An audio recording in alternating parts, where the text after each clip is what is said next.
Gov? Here you go. It's on the journalist, my friend. I owe you one. The next one is on me. What'll it be? Nothing, thanks. But I may need your help. Listen, my friend, I would like you to let me in the door over there. You're a bobby? A peeler? Absolutely not, my friend. I am a doctor. Fine. I owe you this at least. There's a bloke behind that door there. No pity Bluto. Let's just say he wants to lay low for a moment. So I don't think he'll be opening the door just now. Unless... Tell him you have word from Squibby. That'll open the door. But who can say what'll happen when the door closes? Goodbye, my friend. Oi! That's it!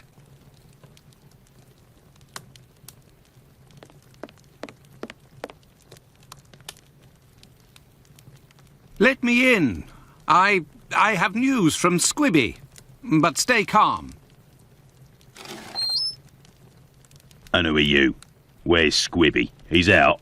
To be honest, I don't actually know this Squibby chap. I was actually wondering if you knew Dr. Tumblety, a Canadian or American fellow. He came in... Sure we know him. Excellent. Can you... You know about gas? I'm afraid not. I am a doctor. Then I ain't interested. You can be leaving now. But if I find out who snitched to the peelers, I'll find you. Got it? But I can pay you for... Keep your coins for the paupers, or one of the gas boys who ain't afraid of nothing and knows how to hold his tongue. You bring him to me. I'll meet with you. Well, it would seem that I have all the information I need for my investigation. Anyway, this fellow Bluto at the Wasp's Nest is rather shady and doesn't look like he'll want to cooperate. I'd be better off returning to Baker Street. Holmes will certainly know what to do. And besides, I am worn out.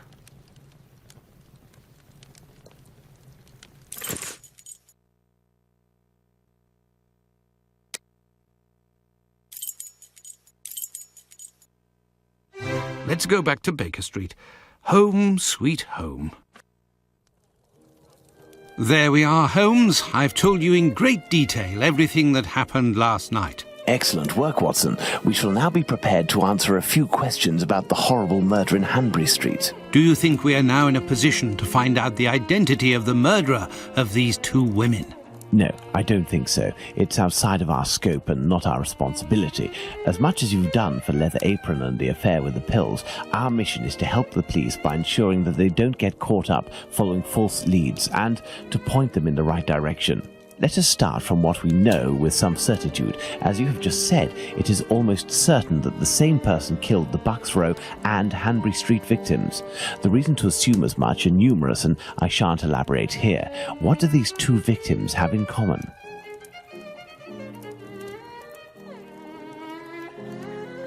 Apparently nothing, Holmes. Are you feeling all right, Watson? Come on, are you quite sure these two women had nothing in common? It's true these two women were in the same profession, but... Indeed, Watson. These two women were both prostitutes. That is of vital importance, Watson. My memory from your examination of the scene is rather hazy. Didn't you say something about the killer's frame of mind? I was talking about the victim's possessions that were placed on the ground and the rings missing from Annie Chapman's fingers. This killer is a cunning predator, comes from a rather humble background and shows steely self-control in carrying out the murders. Something is puzzling me, Holmes. Richardson's testimony contradicts the time of death given by Dr. Phillips, which also matches my own, 4:30 a.m. And yes, we shall confirm that, Watson, and attempt to determine the precise time of death. In order to do that, we will need to place everyone involved on a timeline. Only after that will we be able to place the knife symbolizing our killer. Let's look at our timeline, Watson.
Let's put the time of death as assessed by Dr. Phillips on the timeline.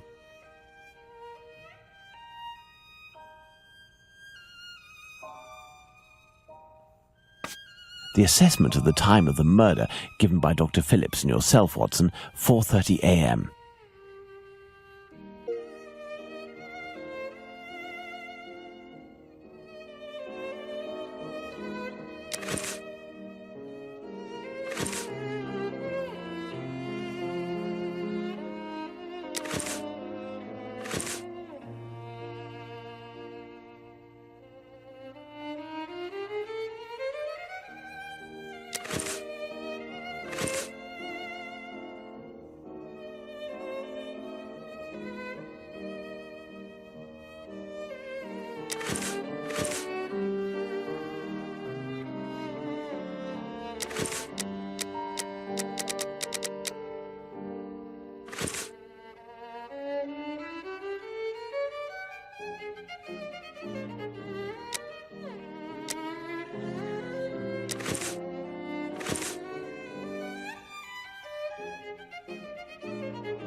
Now, for the most important part, the testimony of Miss Long. She claims to have seen a woman speaking to a man near 29 Hanbury Street sometime around... what time, Watson?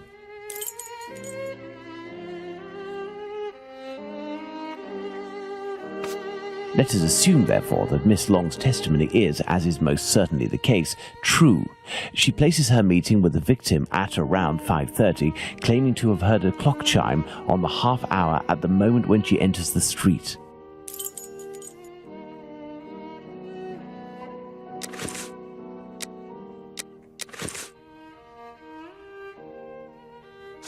Now, let's put the Richardsons' arrival and departure times on the timeline.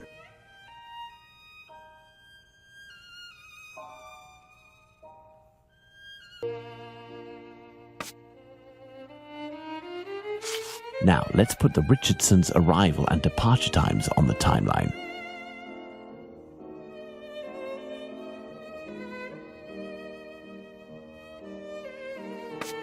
Despite the great respect I have for Dr. Phillips and the value I place on our friendship, my deepest conviction is that both of you are mistaken and that Richardson is in the right and that these two testimonies put down in writing have real worth. But how? Explain yourself, Holmes. Remember how you assessed the time of death? You touched the fingers and body of the victim, but it was remarkably cold for this time of year. In addition, the corpse had been drained of bodily fluids. Its heat retention was therefore no longer the same as that of an intact corpse. Egad! You're right, Holmes. Oh, I've had some time to research, Watson. Given these facts, my first diagnosis may have been off by half an hour, perhaps even an hour. Thus, we can confirm Richardson's statement and establish that the murder was committed after 4:50 a.m. and not before 4:30 a.m.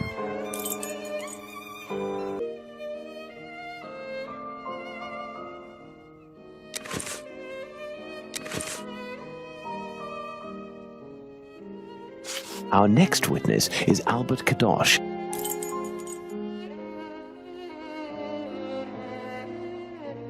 Albert Kadosh goes down into his garden at approximately 5:20 and on re-entering his home hears voices in number 29's garden.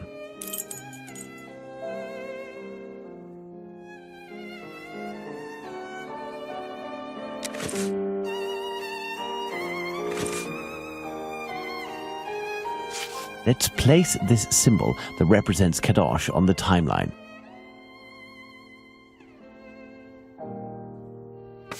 Kadosh goes back down into his garden approximately 4 minutes after having left it and hears the sound of an impact against the wooden fence.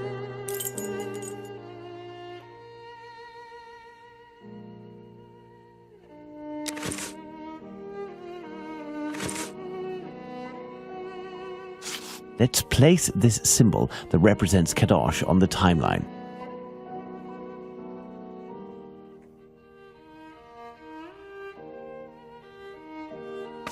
Kadosh leaves the garden, enters his house, then leaves for work, seeing the clock on the Spitalfields church showing 5:32.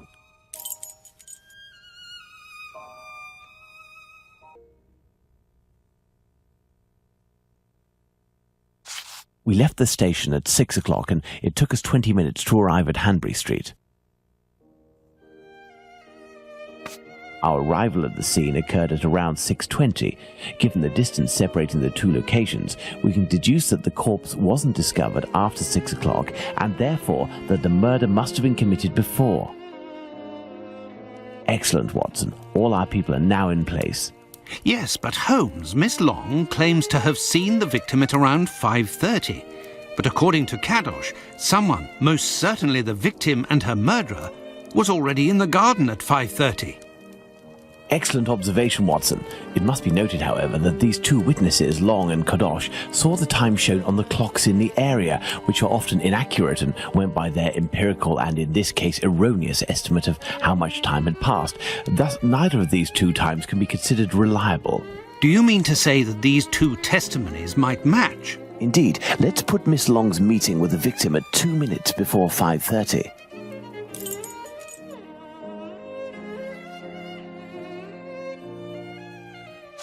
Let's add Miss Long's meeting with the victim at 2 minutes before 5:30 a.m.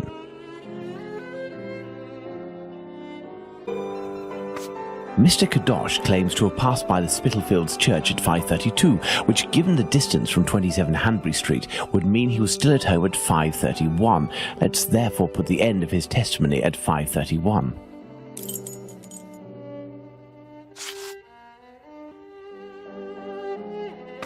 Miss Long heard the man say to the victim, "Will you?" To which the victim responded, "Yes," which would suggest that an agreement was reached and that the transaction was imminent. They then proceeded to enter the garden, which puts the voices heard by Kadosh at 5:29.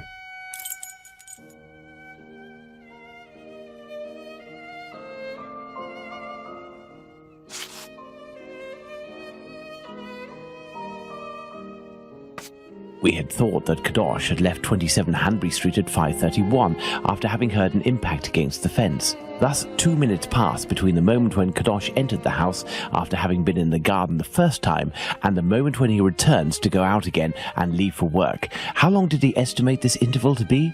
3 to 4 minutes. In light of all this, Watson, we can finally establish the time of Chapman's murder. Now, place the knife at the exact time.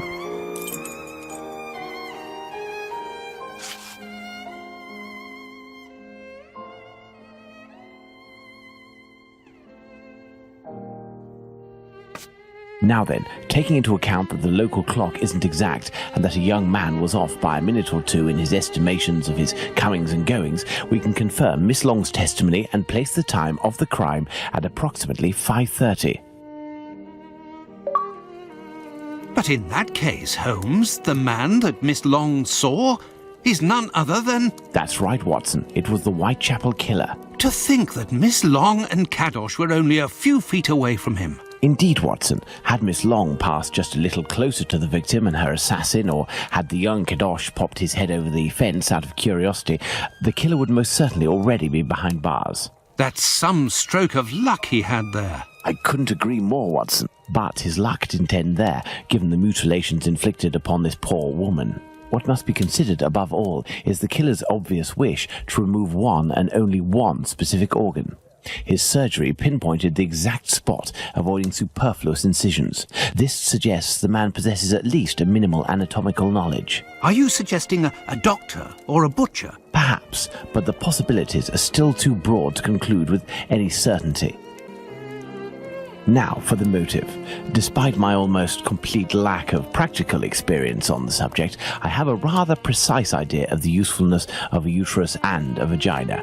Nonetheless, once they are separated from their usual envelope, I am more circumspect as to the uses one can make of them.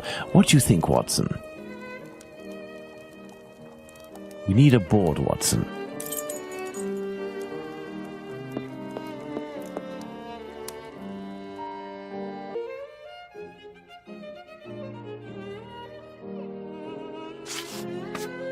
perhaps it was intended as a study specimen.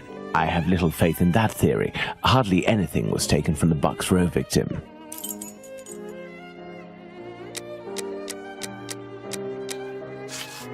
Black magic?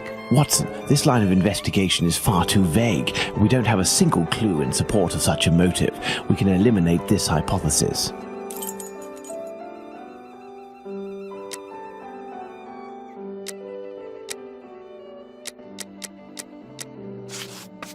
Holmes, what if it was cannibalism? Even if the idea is unbearable, we can't ignore it as a possibility.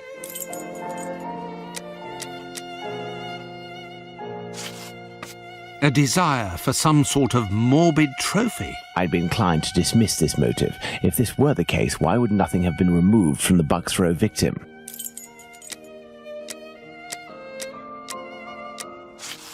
Elementary. What emerges from these possible motives for having removed the uterus from the second victim is that they implied that the killer could have carried out the same thing on the Bucks Row victim, yet didn't. This brings us to a terrible conclusion. Our killer has evolved in the space of only a few days, and if that's the case, had he already struck before the first murder to which we attribute him? And if the killer strikes again, what atrocity awaits his next victim? We have to stop him, Holmes. We shall do our best. This recent business of jar filled with formalin and of the American doctor might be a lead. Watson, inquire among medical circles to ascertain if there is a black market for human organs. The chances are slim, but this must be pursued. Very well. What about you, Holmes? I will send word to Inspector Aberline regarding our recent conclusions. I should also like to become a gas man and pay a visit to Bluto at the Wasp's Nest. Understood, Holmes. I think one of my old university colleagues who works at the London hospital will be able to help me. I shall write him a note at once. He should be able to see me during the day. Afterwards, shall we meet here? Yes, Watson. See you later, and good luck.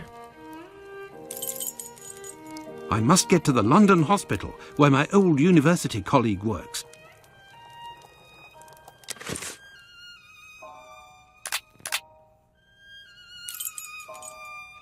To the London hospital, quick! My colleague agreed to meet me here in one of the London hospital rooms reserved for students.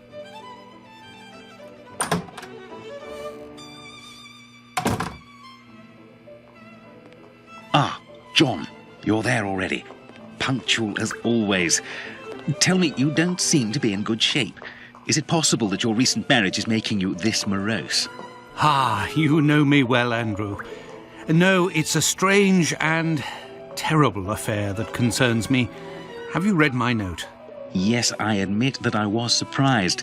It just so happens that I, too, was asking questions about our morgue. What do you think? Have you heard of any organ trafficking within? No, John. No doubt there exists some exchange between colleagues. Not quite legal, of course, but nothing that can qualify as trafficking. Since the Anatomy Act of 1832, which permitted the use of unclaimed corpses for science, the black market trade was definitely halted. There are sufficient subjects available for all practitioners and students. Of this I can confirm. Well, organ trafficking as a lucrative trade is out of the question. Then what is troubling you with the morgue? You are talking about trafficking organs, but I suspect there is trade in whole bodies. What do you mean to say? Whole bodies are disappearing? Well, it's confidential, but I know of your discretion and your friendship with the famous Sherlock Holmes. I can tell you that a few corpses have recently disappeared from the hospital morgue. Cadavers that were intended for dissection. That is to say, not claimed. Poor, unknown people. If a single corpse had disappeared, it might have been a bad joke. There are many students who pass through here. It's even a meeting spot. For the majority, they are here to work. A few come here in secret to practice. It also happens that instruments or organs go missing. Nothing alarming, but so many corpses. It's very troubling.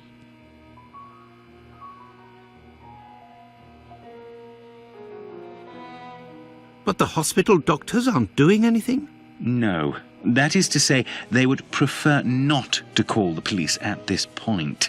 An investigation would no doubt result in the suspension of authorizations for the use of unclaimed corpses. Do you think that you could intercede on our behalf with Sherlock Holmes to clear up this situation? Which corpses are missing? I don't know exactly, but I can make an exact list if you would like to wait here for a few minutes. Feel free to look around the room while you wait. It'll bring back memories. Thank you, Andrew.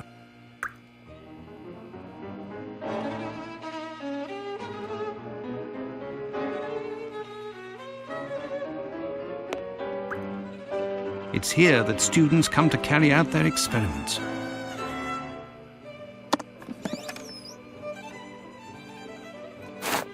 This surgical instrument resembles a screwdriver.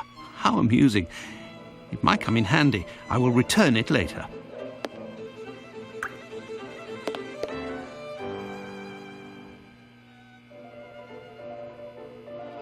It's here that students come to carry out their experiments. These wheeled trolleys are very handy for laying out surgical instruments. This wheel won't roll despite all of the added grease.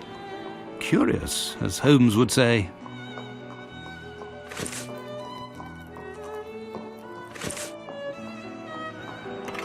A message.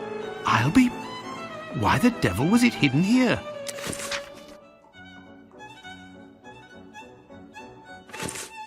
An old prescription. Poor child, so young, yet terminally ill.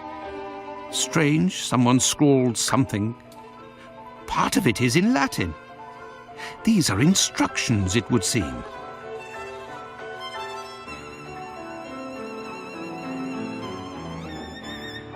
The last lesson must have been about the human heart.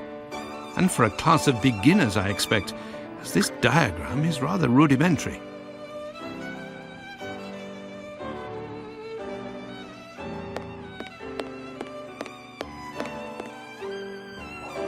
It's here that students come to carry out their experiments.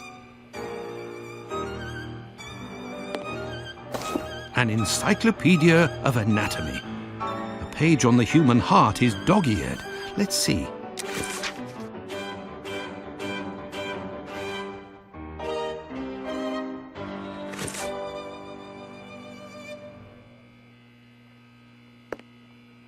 There is a heart in this jar. Based on its colouring, it hasn't been there long, and it looks like the drawing on the board. This jar contains 2 lids with combination locks.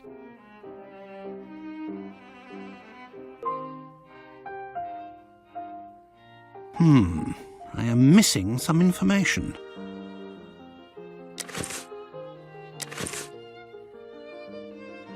I am missing some information. I am missing some information.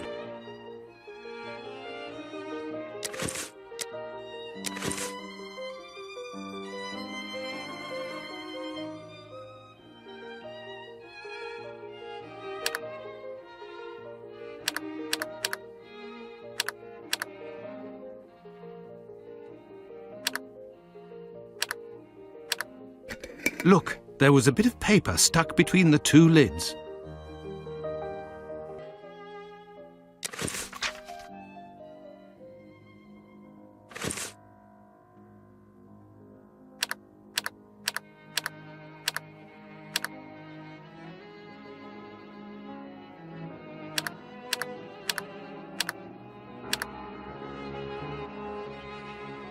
Incredible! Someone has hidden a magnet in this heart. But to what end?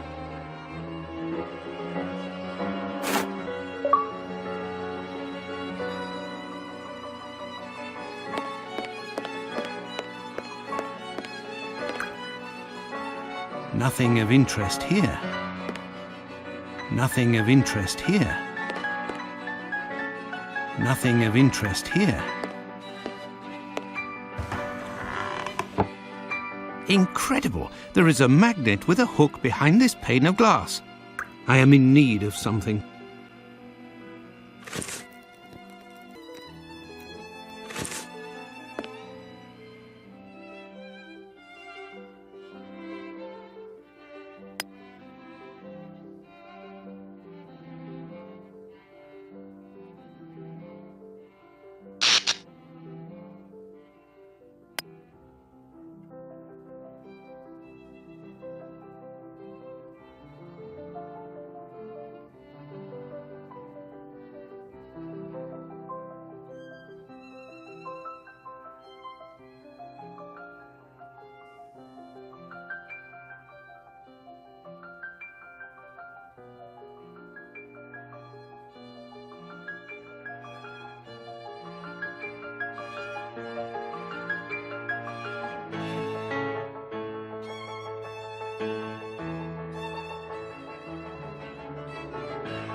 There, all done.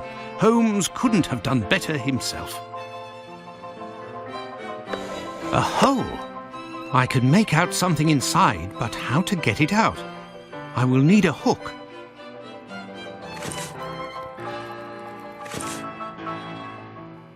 I found it! A coded message. I do believe I will need Holmes. Here is the list, John. The missing corpses are those of a woman, 40 years old, beginning of August, another 55 years old 2 weeks ago, and recently a young woman. These corpses had nothing in common except that they didn't have any apparent lesions. All of this is very troubling. Well, I think that I have all of the information possible, and I promise that I will do what I can to clear up this business. I must leave you, my friend, and... In the name of our friendship, Please, don't go so stare. to be sure. Thanks again, Andrew. it is I who must thank you, John. Don't forget to keep me up to date and say hello to your charming wife for me. Count on me, Andrew.